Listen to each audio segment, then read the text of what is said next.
Buen día. Buen día, Diego, buen día. Te aclaro que tuve que entrar con mi celular porque no me entró en No mi te tablet. llegó, No, te lo mandamos al Yahoo y te lo mandamos al Gmail. no, es Gmail. El de Yahoo no existe Por más. eso, te lo mandamos a los dos, pero debe estar en el éter todavía.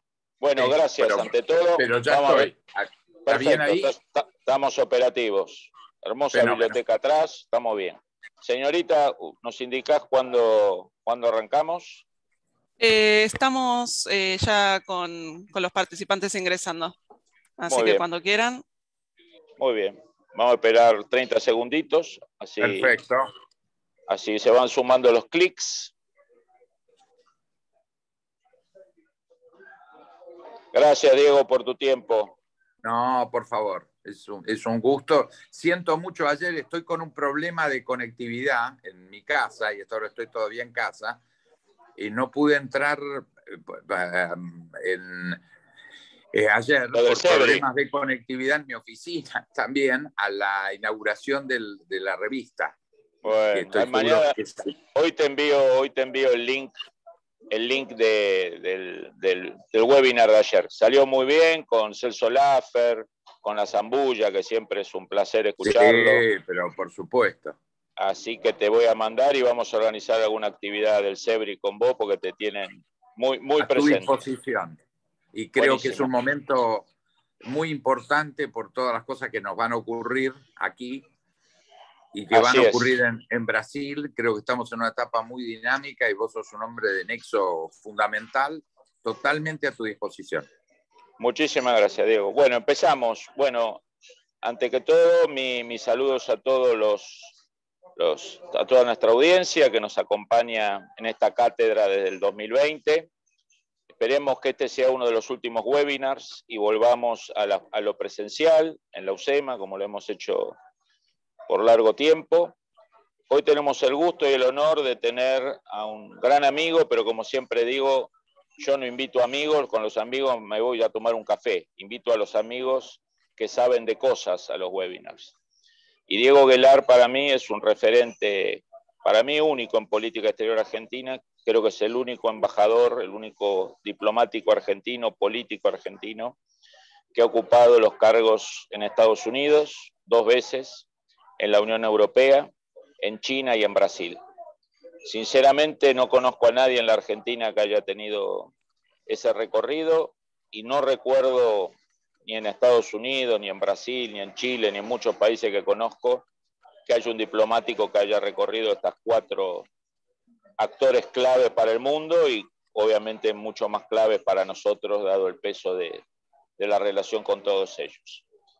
El objetivo de este seminario es tratar algo que ha sido poco analizado, me parece, por la prensa argentina, por la academia argentina, que quedamos todos inmersos en el tema de la invasión rusa a Ucrania, y se pasó desapercibido, creo que algo importante, que es la actitud de Brasil frente a esta crisis, ¿no?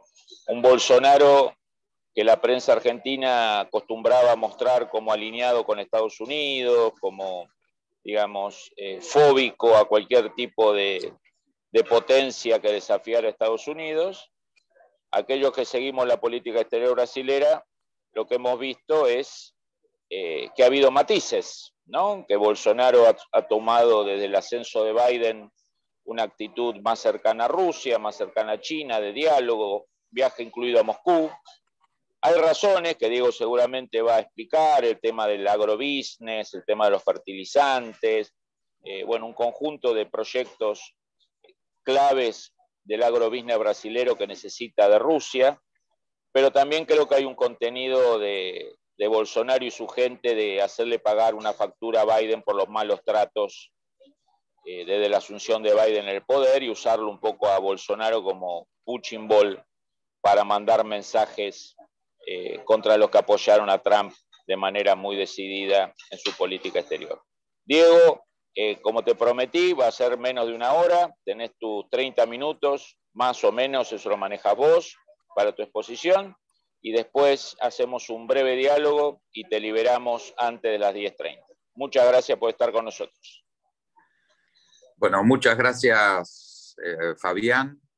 Yo creo que lo primero que tengo que reconocer, además de agradecerte tus cálidos comentarios hacia mi persona, es que sos un hombre clave en una articulación tan importante como es la argentino-brasilera, pero desgraciadamente desarrollada por muy pocos actores. Eso es desgraciadamente así. O sea, si tomamos los 30 años de profunda vinculación que deberíamos tener, esa vinculación no es profunda. Es decir, hoy hay una escasa vinculación a nivel de las clases políticas, inclusive del sector empresarial, nada a nivel del sector sindical. Es decir, vivimos de espaldas a la integración, nos llenamos con la boca para afuera con el concepto de integración, y realmente ni los que están a favor ni los que están en contra desarrollan el eje en toda su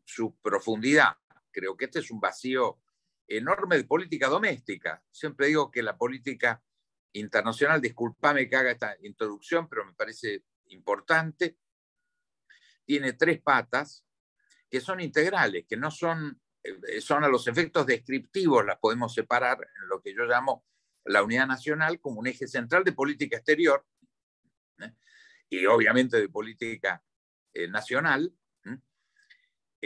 la integración regional como mandato constitucional. Nosotros tenemos en la Constitución de 1994 el mandato al haber puesto a la integración por encima de la ley local, y hay fallos de la Corte que dan esa superioridad jerárquica a las normas de la integración. Esto es un hecho extraordinario, que realmente lo hemos hecho los argentinos y los paraguayos. No tiene respaldo en Brasil ni en Uruguay, que siguen teniendo a su Corte Suprema y a su Constitución como absolutamente hegemónica. No han abierto, desde el punto de vista de la Constitución, la puerta a la superioridad conceptual de la integración. Lo nuestro ha sido maravilloso, y ya tenemos casi 30 años efectivamente de una propuesta a nuestros vecinos, por supuesto que requiere reciprocidad, así lo plantea la Constitución argentina, que es lógico, pero que nos habilitaría en nuestro caso a que si hubiera 4 presidentes que se reunieran en algún lugar de la región y fundaran la Unión, Confederación, Federación de Repúblicas Sudamericanas, no importa el nombre, nuestra Constitución ya está preparada. No tendríamos que hacer un cambio constitucional. Este es un hecho muy poco, no solamente desarrollado, creo que poco conocido por la dirigencia política. Si hiciéramos una pregunta de esto a los 10 dirigentes políticos más importantes de la Argentina, no sé si alguno de ellos lo tiene claro. Esto es muy grave. Lo comparto en esta cátedra por además tener en tu caso realmente un impulsor decidido de este eje, que es fundamental, porque, insisto, está ligado a la unidad nacional, al primer eje. Ni hablar del segundo, que está en la Constitución, que es el eje de la integración regional, y el tercero, que tiene que ver con el espíritu con el cual se generó la integración, que es la apertura al mundo. Siempre se habló de un regionalismo abierto, fue la esencia de la fundación, tanto en el Tratado de Asunción como después en Europreto. Fue un concepto muy rico, la integración abierta, ¿no? Es decir, este concepto es rico porque no contradice, no es un sistema de cerrar fronteras, sino un sistema de acumular poder para una mejor negociación externa. Casi el fundamento central de la fundación de la integración y del Mercosur era esta capacidad de acumular poder, no para encerrarnos, no para un privilegio regional, no para hacer una extensión de los proteccionismos nacionales, sino todo lo contrario, es hacer una gimnasia interior para juntos lanzarnos al mundo. E hicimos ese primer ejercicio, discúlpame este introito, pero me parece muy importante para después entrar en el tema específico, en la negociación con la Unión Europea. Yo tuve el privilegio de ser el negociador del acuerdo marco para hacer esta negociación que se firmó en Madrid, los 4 presidentes del Mercosur con todos los presidentes de la Unión Europea, una ceremonia extraordinaria, se desplazaron a Madrid para firmar este acuerdo el 15 de diciembre de 1995. Quiere decir que tenemos 27 años de negociación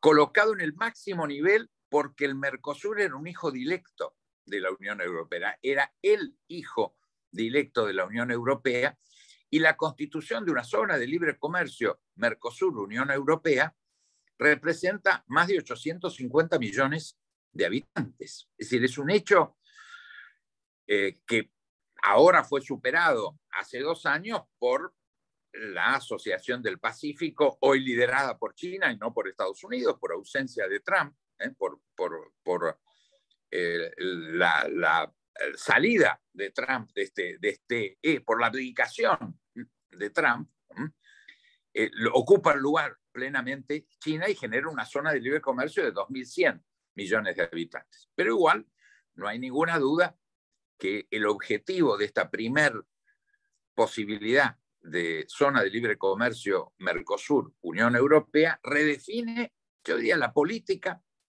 de nuestra región, ubica a un socio que no tenía ese lugar en términos de haber sido desplazado por la hegemonía norteamericana en nuestro escenario, pero que además sentaba el antecedente de 27 años de negociación para que pudiéramos hacer lo mismo, eso es mi posición, con Estados Unidos y con China. Cualquiera que piense en un Mercosur unido por acuerdos de libre comercio con la Unión Europea, con Estados Unidos y con China, y obviamente intereses nacionales asociados a europeos, norteamericanos y chinos, estamos hablando de una región seguro de progreso, de prosperidad, de aumento de la inversión, de aumento de los créditos, de aumento del turismo.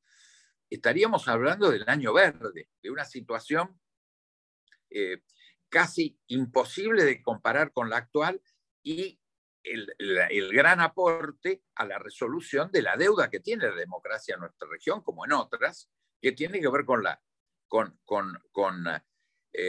la capacidad de inclusión social, este concepto tan importante, fundamental, porque estamos viendo crisis democráticas muy importantes en función de que la gente vota pero no está en el sistema. Entonces, eso se refleja en el voto y hay unas crisis brutales, sistémicas, que no se están resolviendo. Creo que este es el gran compromiso que tenemos, que no lo estamos cumpliendo y que por lo tanto genera en estos mecanismos que son, yo insisto, de política doméstica. O sea, por eso yo llamo el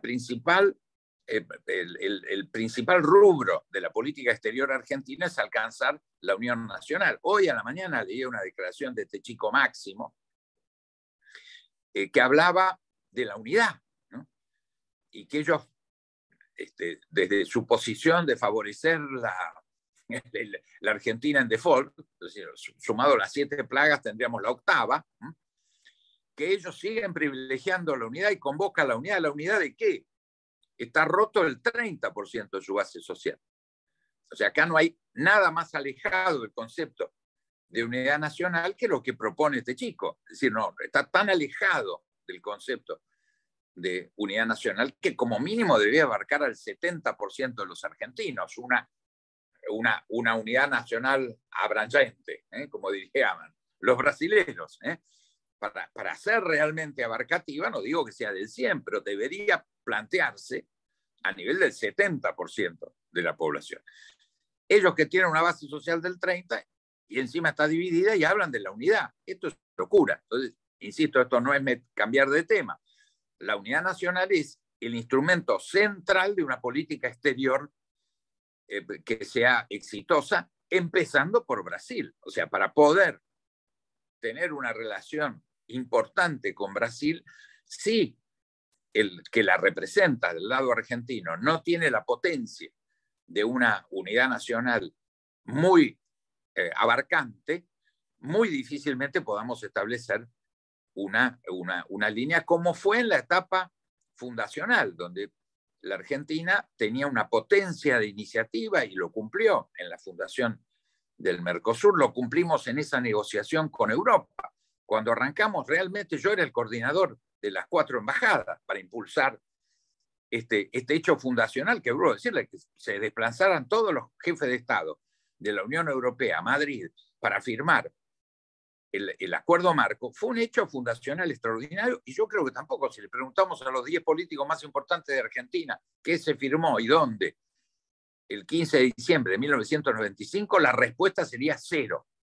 Ninguno la podría contestar. Y vuelvo a decirle, estamos frente a un hecho mayor, como fue el encuentro de Alfonsín y Sarney en 1985, el cambio histórico en la relación de confrontación a integración, hechos extraordinarios que hemos vivido y los hemos diluido. O sea, desgraciadamente, los errores que hemos cometido en los últimos 30 años se han consumido los aciertos. Sí ha habido aciertos a montones, pero los hemos consumido. Ha sido tan contundente el error sobre el acierto que no nos permite ver el bosque. Esto es muy grave, pero está presente hoy en este tema que es el que nos convoca, y paso a plantearlo, porque es un hijo directo de la no consolidación de nuestra posición frente a la negociación de la Unión Europea, que fue cerrada hace 2 años en términos de texto. Tenemos un acuerdo cerrado que tendríamos que estar trabajando juntos con Brasil en el lobby, no solamente de la ratificación en nuestros países parlamentarios, que no hemos hecho, sino en el lobby en el seno de la propia Europa para trabajar las ratificaciones europeas, explicar la complementariedad, la contrastación que no amenaza a los lobbies agrícolas europeos, o sea, todo esto que deberíamos estar trabajando en un punto clave hoy por el impacto que va a tener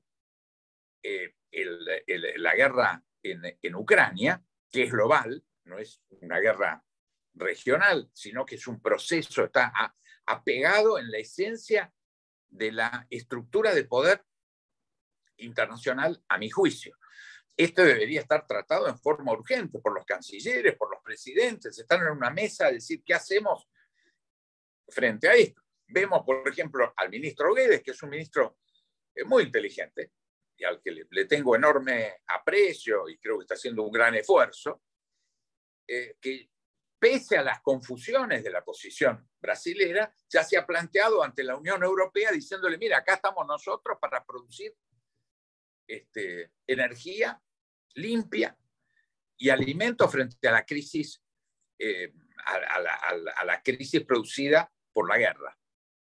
Esto se da de patadas con la posición indefinida del propio presidente, pero el ministro de Economía avanzó y dijo, acá estoy, ni hablar con las exportaciones a India, por ejemplo, de harina de soja, el mayor comprador del mundo probablemente. India, comprador importante de Argentina, pero ahí salió a la cabeza, aprovechando nuestras debilidades actuales, para inundar, por supuesto, a India con harina de soja proveniente del Brasil. O sea, Brasil tiene esta vitalidad contradictoria, porque la realidad siempre es contradictoria, pero tiene la vitalidad contradictoria. Hoy nosotros estamos sin vitalidad contradictoria. Este quizás el mayor problema.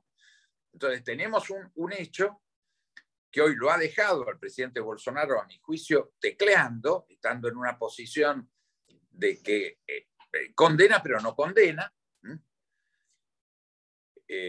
porque condena pero es neutral, y al propio Lula, que en el mensaje que lo vi, ¿no? O sea, no hago un análisis literario, sino visual de su mensaje en el cierre del Grupo de Puebla, habla hace un mensaje a todos, como si fuera neutral, es decir, a Biden, a Europa, a Putin, a Zelensky, hagan la paz, ¿no? Como si todas las partes fueran iguales en este conflicto. Entonces, aunque parezca que Lula cuestiona a Bolsonaro, a mi juicio, puede estar equivocado, no hay cuestionamiento. Están en ese limbo que forma parte, desgraciadamente, de un limbo compartido. Ahí tengo que poner a la Argentina. Nosotros no estamos entendiendo a mi juicio lo que está pasando. Pensemos que hace solo 42 o 43 días el tema era los estados tapones que separaban a Rusia de la Unión Europea. Finlandia, el modelo exitoso, sin lugar a dudas, estado tapón. Bielorrusia, que no es tapón porque está manejado directamente de un lado. Y Ucrania, cuestionado por Rusia, apoyado, entre comillas, por la Unión Europea y por la OTAN, que ha demostrado que no es tal. Hoy la guerra, el financiamiento de la guerra para Rusia son los 700 millones de euros que todos los días le está pagando la Unión Europea por el gas, el petróleo y el carbón ruso. Todos los días, 700 millones de euros como un regalito. Entonces vemos, por un lado, declaraciones muy tajantes, se expulsan diplomáticos, etcétera, pero hoy la propia Alemania nacionaliza Gazprom, para que se llame Gazprom Alemania, para pagarle a una empresa alemana el gas ruso. Es un chiste, esto es la realidad, porque le pagan a Gazprom Alemania. ¿Y qué hace con esa plata Gazprom Alemania? Se la manda a Rusia, que es la que tiene el tubo. Estas cosas parecen primarias, pero están estallando a los ojos de todos. Entonces yo creo que curiosamente esta nueva realidad altera, curiosamente, la consolidación del escenario anterior a la guerra, lo que ya todos sabíamos. Hace 20 años que vemos un mundo donde la pirámide del poder es Estados Unidos y China. Una potencia instalada del siglo XX, de todo el siglo XX, y una emergente del siglo XXI y además un challenger. Está ahí cuestionando el poder norteamericano, sin lugar a dudas. Esta estructura de poder está siendo profundamente modificada, consolidándose, a mi juicio. ¿Qué significa esto? Que en 1, 2, 3 meses, 5 meses, lo que lleve, esto uno nunca sabe, no tengo por supuesto la bola de cristal del episodio militar, lo que puede durar. Ya sabemos que se creía que duraba 72 horas como mucho, y bueno, ya van 40 y pico de días y no está definida. Pero lo que indudablemente, yo lo puedo decir hoy no como vaticinio, es una realidad material, queda una Rusia mucho más débil, inevitablemente, y una Unión Europea más débil porque se ha manifestado la incapacidad de ejercer una política exterior. Queda muy claro que hoy se consolida la OTAN, que tenía razón en eso. Yo creo que es diferente la descripción de la justificación. Hay gente que justifica, en vez de describir, los errores de la OTAN, ciertos, frente a Rusia, y argumentos ciertos de Putin. Para mí no me sirven para justificar, pero me sirven para describir y utilizar a dos grandes americanos, George Kennan y Henry Kissinger, que tenían un claro planteo del cambio del mundo, ¿no? Que la derrota de la Unión Soviética no era un dato menor. Había que metabolizar un mundo diferente sin Guerra Fría. Tanto es así que yo lo escucho al propio presidente Biden, al Papa, hablar del peligro de la Tercera Guerra Mundial, como si no hubiera existido la Tercera Guerra Mundial. Fue la Guerra Fría del 46 al 91, tuvo contendientes de la talla, por supuesto, de Estados Unidos y de la Unión Soviética. Se disuelve la Unión Soviética, pierde la Tercera Guerra Mundial, y nosotros no nos enteramos que existió. Pero no es casual, porque uno de los efectos, si hubiéramos definido conceptualmente que esto ocurrió, era la disolución de la OTAN, porque la OTAN era la alianza entre Estados Unidos con sus socios europeos, respuesta a la Pacto de Varsovia, entre Rusia, Unión Soviética y sus estados satélites en Europa Central y del Este. Y esto lo planteó Putin. Insisto, no es justificación, es descripción. Cambiemos la visión. Tiene que haber un acuerdo de defensa europeo que incluya a Rusia y que ya no incluya a Estados Unidos, aunque después ese acuerdo europeo pacte con Estados Unidos, con China, todo tipo de lazos, de intercompromisos de paz y de seguridad. Y esto no se hizo. Estados Unidos no soltó esa, ya la tenía dentro, y no solamente que no la disolvió, sino que quiso extenderla como si siguiera la guerra, ya no contra la Unión Soviética, sino contra Rusia. Y acá está, sí, un generador, no una justificación, insisto, son los efectos de describir algo que genera esta situación. ¿Qué gatilla? Putin, el responsable, sin lugar a dudas, es Putin y no es Rusia. Acá hay responsabilidades de administración muy claras que hay que diferenciar de Rusia, que es una enorme nación, 18 millones de kilómetros cuadrados, tampoco muy presente en la geopolítica, que es 2 Estados Unidos. Es el país más grande del mundo, con no solamente un stock nuclear, sino una riqueza en términos de minerales, de petróleo, de gas y de alimento extraordinaria. Entonces es un país central. No va a desaparecer su centralidad, aunque creo que va a desaparecer Putin. No va a desaparecer. Pero esa centralidad va a ser una centralidad mucho más débil, ineludiblemente, porque es pobre Rusia hoy, en términos no de sus potencialidades, sino que es Brasil en términos de la administración de sus recursos. Entonces no puede resistir Estados Unidos tirando $3 trillones en la guerra de Afganistán para quedar en cero.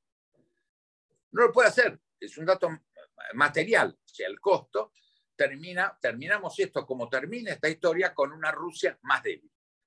Y con una Unión Europea expresando su debilidad. Porque después de todos estos años de consolidación teóricamente de la integración, no puede generar su máximo aporte, fue ser mediador en una cumbre que no se hizo entre Biden y Putin, anunciada el 21 de febrero, a plena sonrisa por el presidente Macron, que ya creyó que iba a ser premio Nobel de la Paz por esa gestión, y no pasó nada. Es muy triste, no lo digo como crítica ni con satisfacción. Creo que lo que tendría que haber sido en estos años, desde la fundación inspirada en Jacques Delors, el gran secretario de la Comisión Europea, ante que tuve el honor de presentar mis cartas credenciales, que acá fueron el día 2 de noviembre de 1989, es decir, 7 días antes de la caída del muro.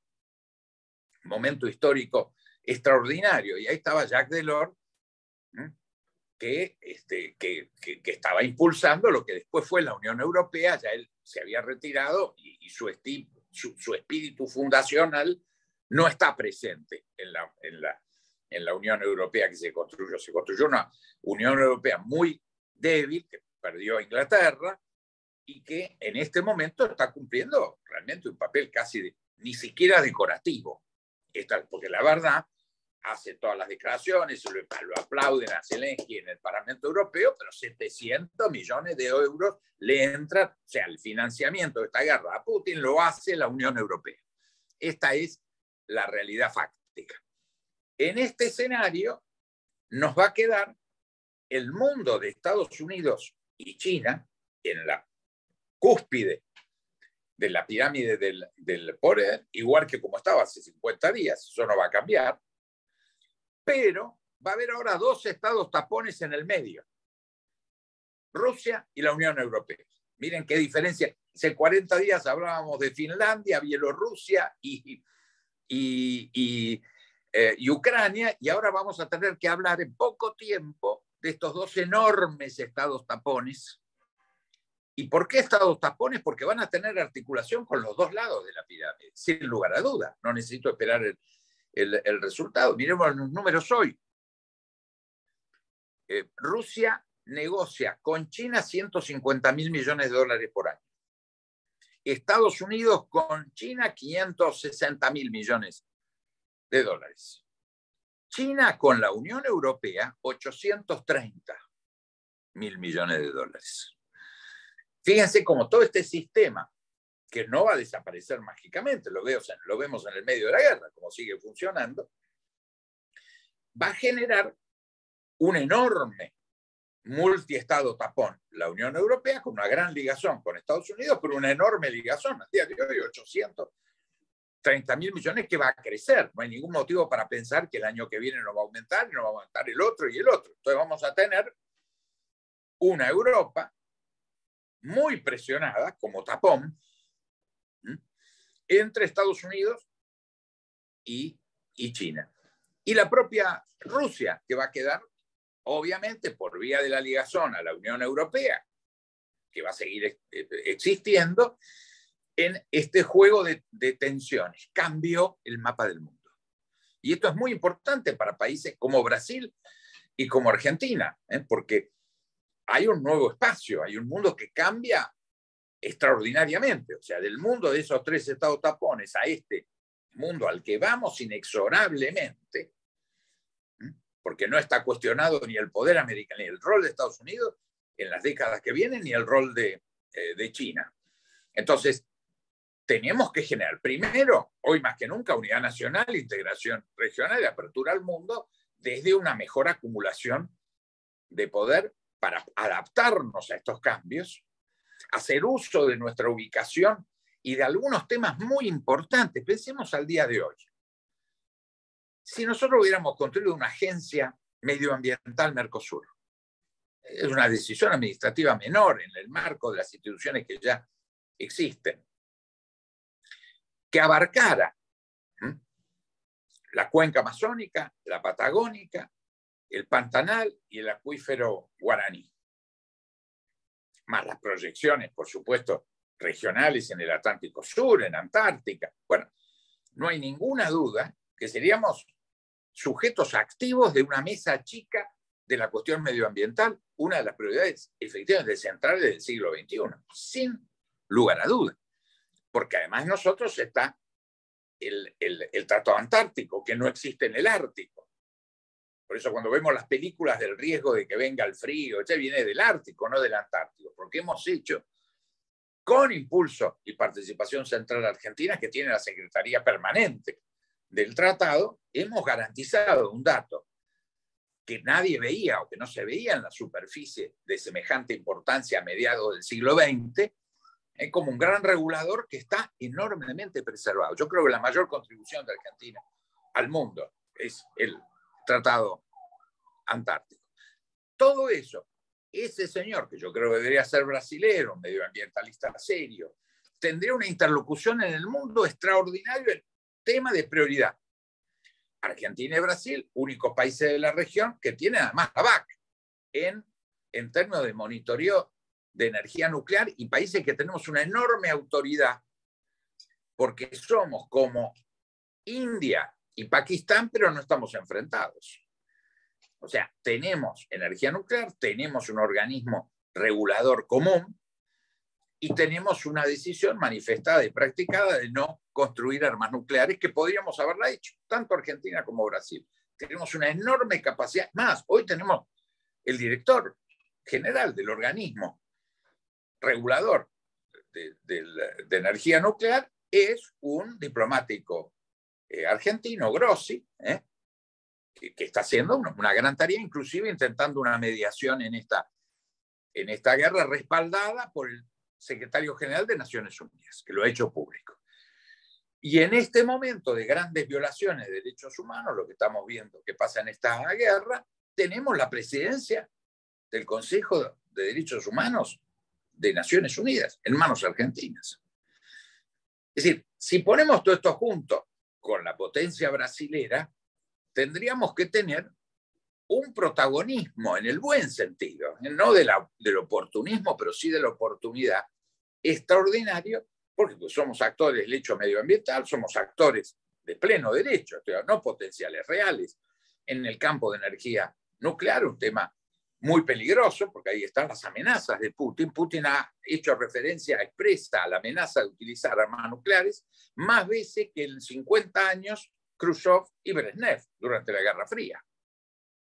Porque ahí estuvo pactado que no se usaba. Se guerreó en América Latina, en África, en Medio Oriente, en el sudeste asiático, por supuesto. Pero había un pacto y se cumplió de no utilización. Hoy ese pacto está roto porque el señor Putin lo menciona todo el tiempo, que él va a decir cuál de las acciones son, y él ha dicho casi que las sanciones económicas son un acto de guerra, y los actos de guerra pueden permitirle a él detonar un arma nuclear. Entonces estamos en una situación enormemente grave, donde nuestra región debería tener una presencia que indudablemente no tenemos. Y que podríamos tener.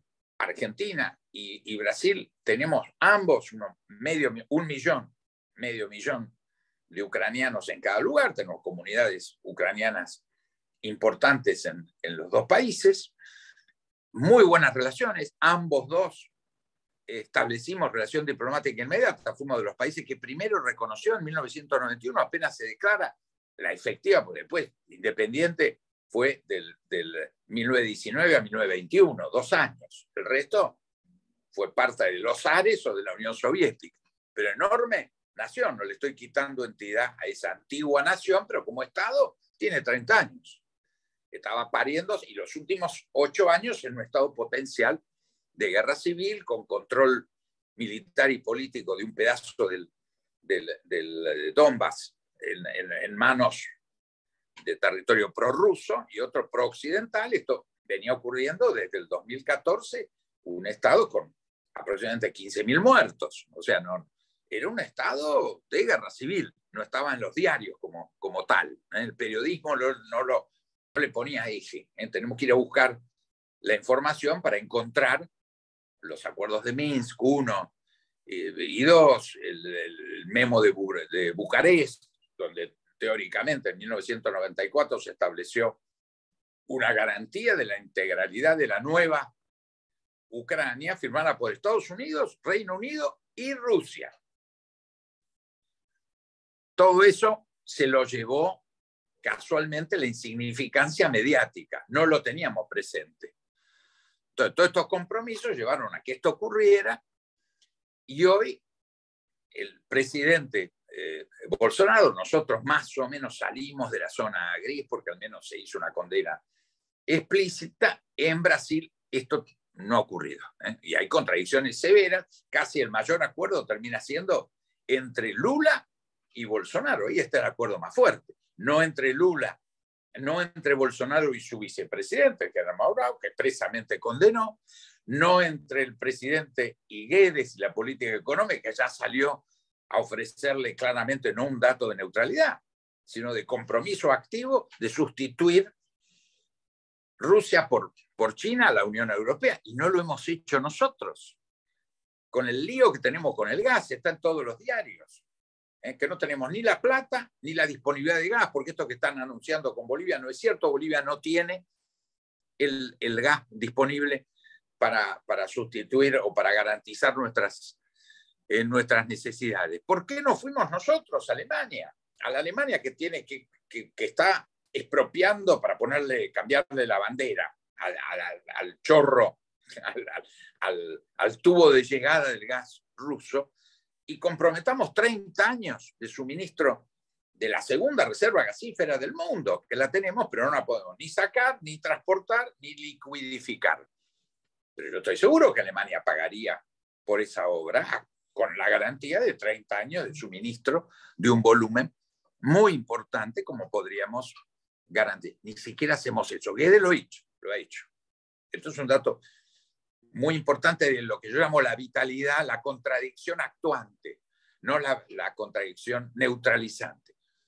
Brasil está actuando contradictoriamente, pero está actuando, está expresando con claridad hechos que hablan de una vitalidad brasilera que es mucho mayor que la vitalidad argentina. Entonces nos estamos quedando nosotros paralizados en nuestras contradicciones internas, Brasil al contrario jugándolas, sin lugar a duda, en todos los niveles, en lo político, en lo económico, en la consolidación del poder federal. Ahí está colgado un pincel Bolsonaro, y con malas perspectivas reeleccionarias. Pero por eso estamos hablando de un socio muy importante, que sigue siendo el Brasil importante, pero actuante, nosotros paralizados y ningún accionar en común. No ha habido yo creo, una charla telefónica entre el supuesto presidente argentino y el presidente brasilero diciendo, che, ¿qué hacemos con Ucrania? Yo creo que no ha existido una charla, no se ha filtrado ni en los mentideros de pasillo que haya existido esa charla. Yo creo que esto es gravísimo, porque Brasil va a seguir, al margen de lo que diga Bolsonaro y de estas posiciones pseudo oficiales que forman parte de una vieja historia brasilera de pensar en su neutralidad, pero hay fuerzas internas en Brasil que no juegan de neutrales. Le pasó a Getúlio Vargas, que realmente era un socio mucho más del eje y tuvo que ir girando y al final mandó tropas. ¿Pero por qué? Porque la vitalidad de la sociedad es mucho más que la autoridad de un presidente. En Brasil eso está absolutamente claro. No en Argentina. Hoy la parálisis y la incapacidad de nuestro presidente son expresiones de la parálisis de la sociedad. No hay una sociedad argentina que tome decisiones potentes. Está expresada, por supuesto, en opinión pública, se ganó la última elección, no está muerta nuestra sociedad, pero la dirigencia no logra tener esta vitalidad que demuestra la sociedad brasilera, que por ahí tiene la misma contradicción o debilidades, pero genera hechos prácticos. Por eso tomo el ofrecimiento de Guedes, que está en los diarios, no estoy diciendo ningún secreto, de posicionamiento ante la Unión Europea. ¿Por qué no lo hicimos nosotros? ¿O por qué no fuimos juntos a plantearlo? Porque nosotros tenemos situaciones que no tiene, o sea, nosotros deberíamos estar ofreciendo gas, porque lo que hizo Guedes, que no tiene gas para ofrecer, fue garantía de otras energías renovables y alimentos. Quiere decir que hay un espacio donde Argentina, Brasil, muy poderosamente, a nuestros socios, tenemos cerrada una negociación, aunque no la estemos, al contrario, debería decir, señores, este posicionamiento del Mercosur es el primer acto constitutivo del acuerdo. En el marco, lo tenemos que llamar así, en el marco del acuerdo de libre comercio, que estamos en proceso de ratificación, ya tenemos un acuerdo alimenticio y energético, que ya estas cosas en política se pueden hacer. Uno dice, pero ¿cómo es? Señor, este es el mal. La primera frase de un acuerdo de complementación en el área energética y alimenticia puede tener esta frase en el marco del acuerdo de libre comercio en curso de aprobación entre Unión Europea y Mercosur. Bueno, paro acá y disculpen que haya salido estrictamente del tema, pero me parece que sin el contorno no hay tema.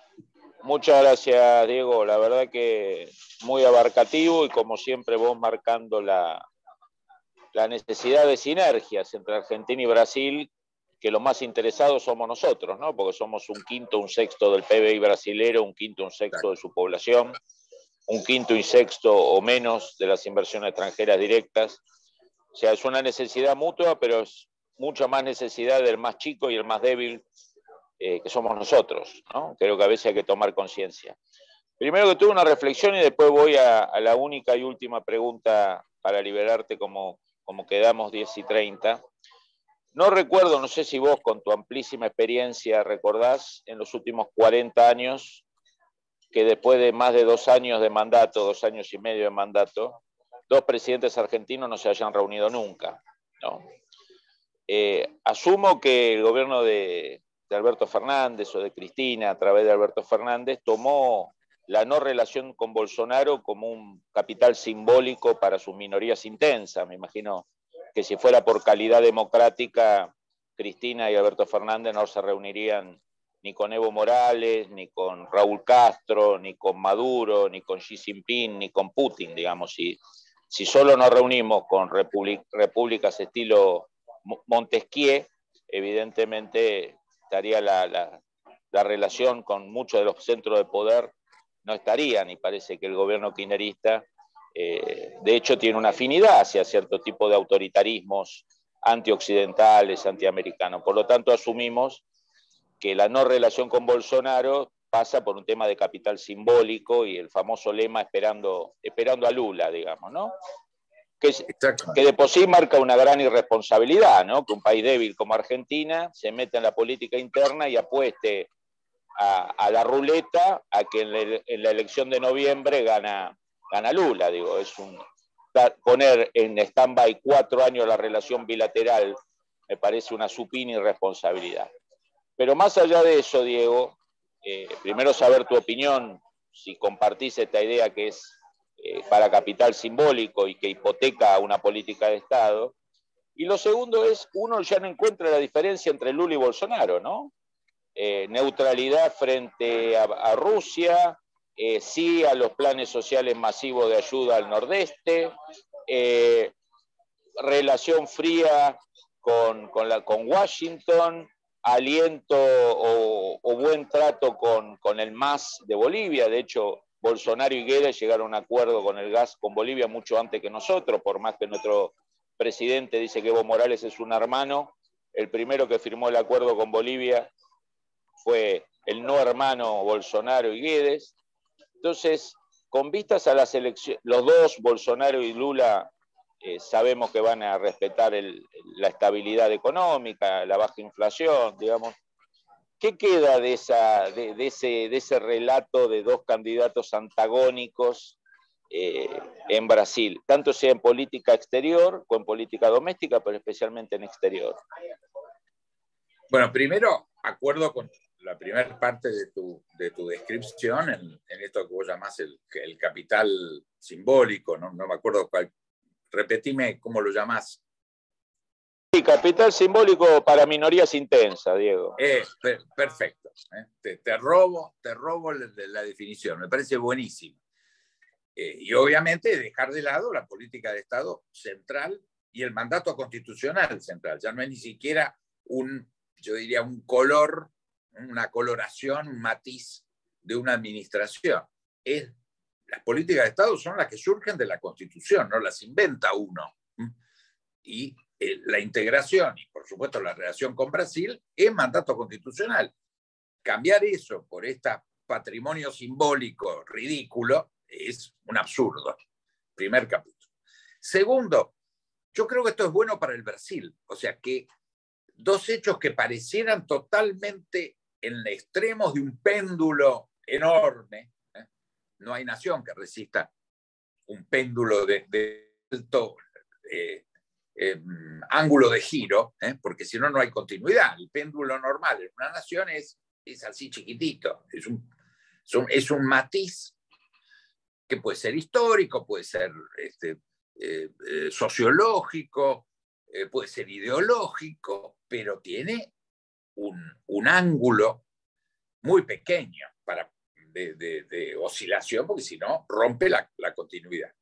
Yo creo que estamos viendo eso en el Brasil, extraordinariamente. Gente que parecieran representar extremos, y creo que es buena tu descripción. Uno desde afuera lo ve a Bolsonaro y lo ve a Lula y piensa que es un péndulo, pero que no sé cuándo nos va a dar vuelta directamente, de girar así, en vez de girar así. Y no es cierto. Y yo creo que es muy buena tu observación. Recordemos que finalmente Bolsonaro, yo me acuerdo, a mí me tocó negociar la condición de principal aliado de la OTAN de los Estados Unidos. Lo que me puteaban sectores internos, huelga que te lo diga. Pero lo que me puteaban mis amigos brasileños, es decir, ustedes se arrodillaron, esa definición de arrodillarse de tipo de Fidel Castro, nosotros nos arrodillábamos frente al imperio norteamericano, era una traición al proceso de integración con Brasil, etc.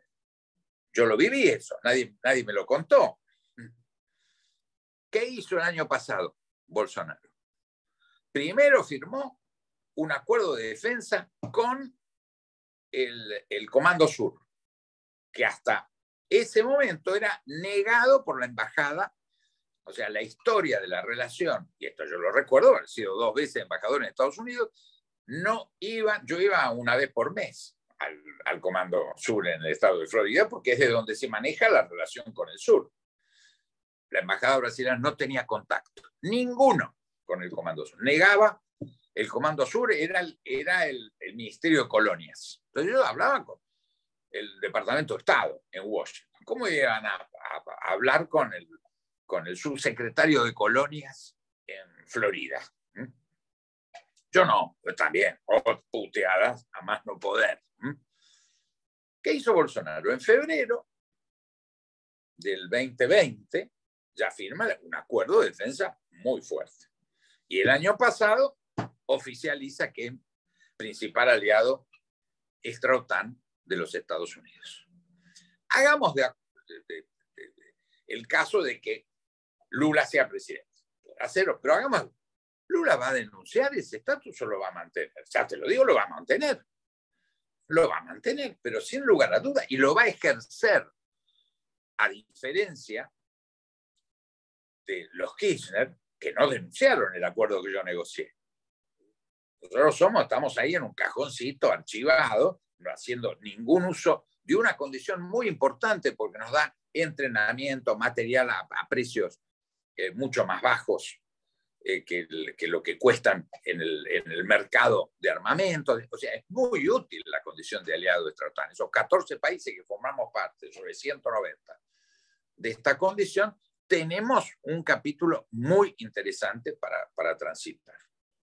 En términos de intereses argentinos, se maneja de muy bajo perfil, no nos exigen declaraciones, exclusiones de otros países.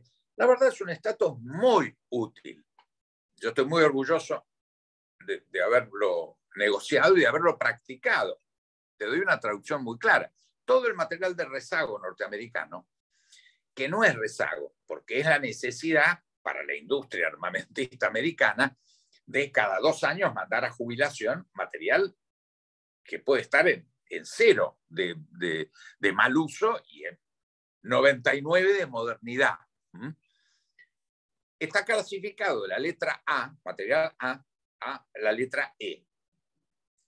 Material de rezago, letra E, es viejos tanques que quedaron oxidados en el desierto en Kuwait, por ejemplo. Esos son material de rezago E. A es este material que tiene 2 años posiblemente sin uso, es un 0 kilómetro, con 0 uso y una tecnología extraordinariamente alta. Bueno, la condición de principal aliado extra-OTAN lo da valor E, el material A. O sea, un mínimo de valor de su valor real. Esto es un acuerdo de caballeros, no está en ningún lado, pero se practica y hay países que y estoy seguro que Lula lo va a practicar. No lo va a dejar archivado. O sea, no lo va a denunciar y lo va a practicar. Va a decir, bueno, tiene necesidad de equipamiento, tiene una enorme fuerza armada, ¿cómo va a desaprovechar este capítulo que estoy seguro que lo están usando? No salen los diarios, los americanos lo manejan con discreción, razonable, porque si no había otros países que pudieran protestar, pero esto es una cláusula real y yo estuve en la ejecución durante algunos años de esta política. ¿Qué significa esto? Brasil sigue marchando para adelante. Vos dijiste, hoy somos un quinto y después seremos una 12ª parte si seguimos por donde nosotros vamos, y Brasil va a seguir creciendo en contradicción. Pero esa es la democracia. O sea, la democracia hace que no hay un crecimiento. Miremos Uruguay.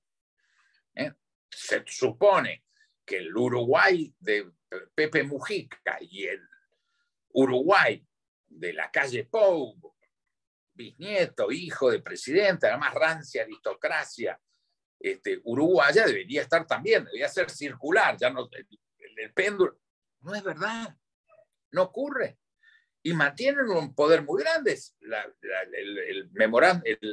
El referéndum revocatorio de una ley fundamental de la administración Lacalle salió airosa por 20.000 votos. O sea, pero no es grieta. Eso se llama diversidad, se llama alternancia, se llama democracia y no es grieta, pese a esta proximidad de fuerzas. Yo creo que si gana Lula no es que la derecha brasilera va a desaparecer, pero de ninguna manera, vos lo sabés muy bien. Y tiene una izquierda poderosa, histórica, etcétera. Sería muy largo y alguna vez podemos hacer una referencia a la historia de la izquierda y de la derecha brasilera, y van a seguir cogobernando. Esto que estamos diciendo, que al final de cuentas tiene más conflicto interno Bolsonaro en la posición con Ucrania que el conflicto que tiene con Lula. Pero ese es el Brasil permanente. Yo creo que es bueno para nosotros que haya un Brasil. Sería una tragedia que Brasil estuviera en los tumbos como nosotros, estuvieran marchando para atrás. No está ocurriendo. Tiene un alto nivel de inversión externa, tiene mucha comunicación con Estados Unidos, Guedes está fortaleciendo la comunicación con Europa, tiene primer socio comercial de Brasil, es China, pese a que las declaraciones desde la retórica de Bolsonaro son muy anti-chinas, pero tienen 30.000 millones de dólares de superávit con China. Entonces nosotros nos quedamos con la retórica pro-China y tenemos 7.000 millones de déficit. Entonces, esta habilidad de entender este estado contradictorio, esta realpolitik, que no es hipocresía, es entender el juego de los intereses. Entonces uno tiene ideología, tiene intereses, tiene conflictos, tiene alternancia, tiene prensa, tiene todos los componentes de nuestra cultura de la cual estamos orgullosos. Y en ese marco no es hipócrita que una cosa choca con la otra. No, esa es la riqueza de la democracia y es nuestra riqueza cultural de la cual tenemos que estar orgullosos. Por suerte, nuestro socio principal está en ese camino. Uruguay, que es un socio muy importante, aunque más pequeño, claramente está en ese camino. Paraguay, más tímidamente, pero va avanzando. Tiene un estilo paraguayo, si lo queremos plantear, pero no va para atrás decididamente. Tiene estabilidad, tiene crédito, tiene crecimiento. Va para adelante, a ritmo y con características paraguayas. Pero por suerte nuestro vecindario, y la gran pregunta, ¿qué va a pasar con Chile? Que le deseo lo mejor, con muchas dudas de que venga lo mejor, que las intenciones de Boric pueda superar a su base, su constituency propia, interna, y hasta cuánto lo va a arrastrar. A mí me preocuparon dos cosas, disculpame esto, pero me parece muy importante para caracterizar la región, de ese extraordinario reportaje que hicieron Cantelmi y Natalia a Boric, que salió el domingo, que se lo hicieron antes que Boric llegara. 2 puntos. Uno, la definición de que existe una nación mapuche. Es decir, no hay una nación chilena y una nación argentina, sino que hay una tercera nación. Gravísimo. Tanto que en la declaración conjunta no hay, el artículo 1 de la declaración conjunta debería ser el compromiso recíproco, indelegable y absoluto de respeto a la integridad territorial de ambas naciones, de las dos naciones, que es la chilena y la argentina. No, él dice que hay una discusión cultural con la nación mapuche. Le agrega en el marco de la ley y de la no violencia. Pero es un agregado. La sustancial es muy preocupante. Tenemos Gualmapu. Quiere decir que estamos en un punto muy complicado y el presidente nuestro dice ser nuestro presidente todavía, que dice en el sur no hay frontera. Pero mira, no lo dice la declaración, el principio de integridad territorial, y él le agrega que no tenemos frontera. Es decir, que Gualmapu está ahí. Esos mapas que hemos visto de la nación, culturalmente, el presidente de Chile lo respeta como una nación. Gravísimo. Segundo dato, hablan de las AFJP y le preguntan a nuestros periodistas, pero los derechos adquiridos, presentes, pasado, presente y futuro, porque hay derechos adquiridos que tienen que ver con proyecciones futuras, de los que han ahorrado los últimos 30 años, que es la mayoría de los pobres, en distinto volumen, pero es la inmensa mayoría de los chilenos. Y él dice, frente a eso, todos los chilenos tienen derecho a una jubilación digna.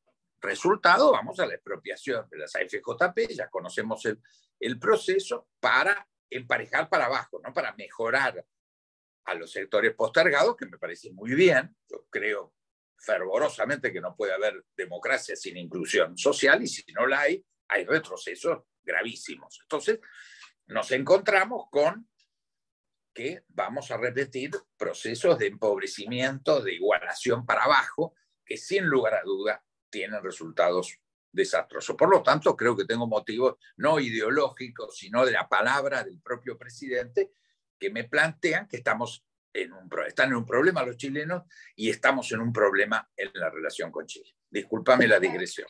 Por favor, Diego, sumamente interesante, coincido plenamente con vos. Y Brasil, ni la izquierda ni la derecha, jamás van a cuestionar la soberanía nacional. Una gran diferencia con la izquierda chilena y con la izquierda argentina, que quizá nos provoca algún problema más serio de lo que pensamos en el mediano plazo. Bueno, Diego, agradecerte, saludarte, te libero porque sé que tenés una agenda siempre muy cargada. Saludo a todos los que nos acompañaron, a la directora, a Civil, que tenemos el honor que nos haya acompañado en esta transmisión. Este webinar va a quedar como siempre cargado en YouTube de la UCEMA y se le va a hacer la consiguiente difusión. Así que esperamos vernos en la próxima actividad de mayo. Ahí nuestros fieles informáticos los mantendrán a todos al día de cuál va a ser el tema y cuál va a ser la actividad de la Cátedra Brasil en el mes de mayo. Saludo a todos. Muchas gracias.